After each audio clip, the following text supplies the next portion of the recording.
کاش میں انسان نہیں کتے کا کھاؤں کھاؤں کھاؤں۔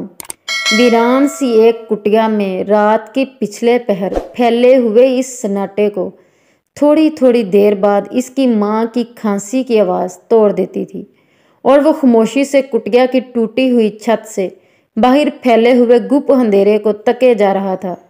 نیند کی شدت کی وجہ سے اسے ایسا لگ رہا تھا کہ جیسے کسی نے مرچیں کوٹ کوٹ کے اس کی آنکھوں میں بھر دی ہوں، لیکن پیٹ کی بھوک اسے سونے نہیں دے رہی تھی۔ وہ سونا چاہتا تھا لیکن جاگنے پر مجبور تھا۔ Please like and subscribe this channel.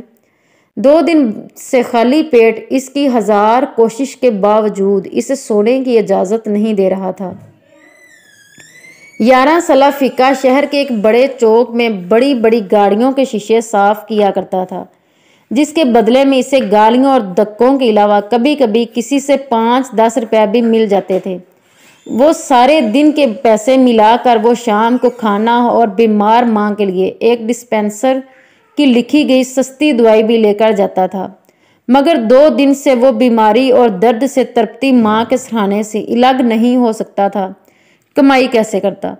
جو بچے کچے کھانے کے ٹکڑے تھے وہ اس نے ماں کو کھلا دیے تھے، لیکن خود کچھ بھی کھائے بغیر ماں کے سرہانے بیٹھا جانے سے خدا سے ماں کے ٹھیک ہو جانے کی دعائیں مانگ رہا تھا، اس خدا سے جس کے متعلق وہ کچھ بھی نہیں جانتا تھا۔ بس ایک دفعہ ماں نے اس سے کہا تھا کہ پتر، جب بھی کوئی مسئلہ ہو اللہ کو بتایا کر، اس سے مانگا کر، وہ مجھ سے بھی زیادہ محبت کرتا ہے تجھ سے۔ ماں کی یہ بات اس کے معصوم اور کچے ذہن پر نقش ہو گئی تھی۔ اب جب بھی ماں کو درد ہوتا یا کھانسی کا دورہ پڑتا یا اسے کسی بھی گاڑی والے سے پیسے نہ مل رہے ہوتے، وہ آہستہ سے اللہ کو بتاتا اور اس سے کہتا کہ وہ اس کی مدد کرے۔ کبھی کبھی تو اس کا مسئلہ حل ہو جاتا، لیکن کبھی کبھی مشکل دور نہ ہوتی تو وہ خود کو بھی یہ کہہ کر تسلی دے لیتا کہ شاید اللہ جی مصروف ہوں گے۔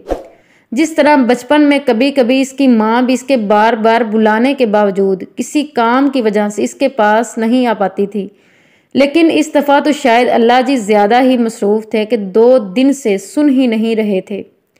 وہ ماں سے دور نہیں ہو رہا تھا کل سے، اسے ڈر لگتا تھا کہ پتہ نہیں کیا ہو جائے ماں کو اس کے بغیر۔ اسی وجہ سے وہ کام کے لیے بھی نہیں جا سکا تھا، مگر اب بھوک اس کی برداشت سے باہر ہو چکی تھی۔ گدلی آنکھوں سے نمکین پانی بھی نہیں بہہ رہا تھا۔ اب تو رات کی کالی چادر میں صبح کی سفیدی کا داغ لگنا شروع ہو گیا تھا۔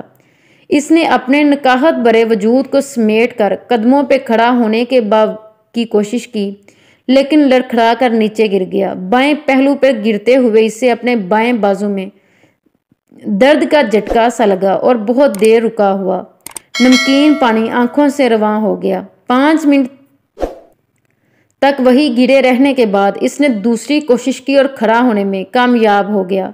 اس نے اپنے گندا سا کپڑا اور چھوٹی سی بالٹی اٹھائی اور گلی میں نکل گیا۔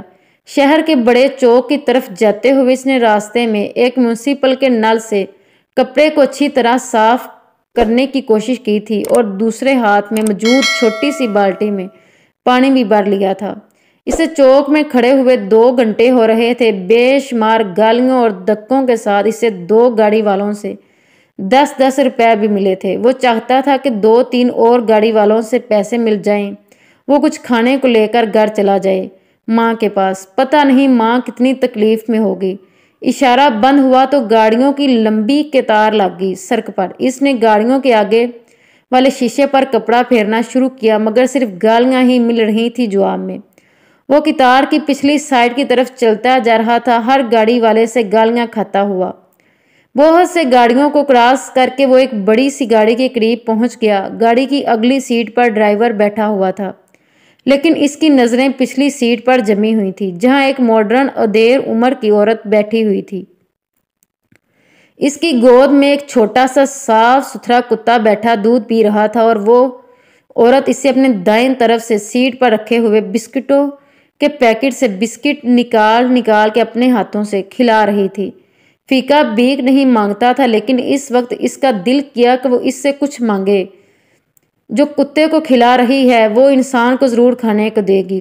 کتے کو کھلانے والی انسان کو بھوکا کیسے مار سکتی ہے؟ اس نے بالٹی سے کپڑا نکال لیا فرنٹ شیشے پہ پھیرنے کے لیے، لیکن اس نے کپڑا واپس بالٹی میں ڈالا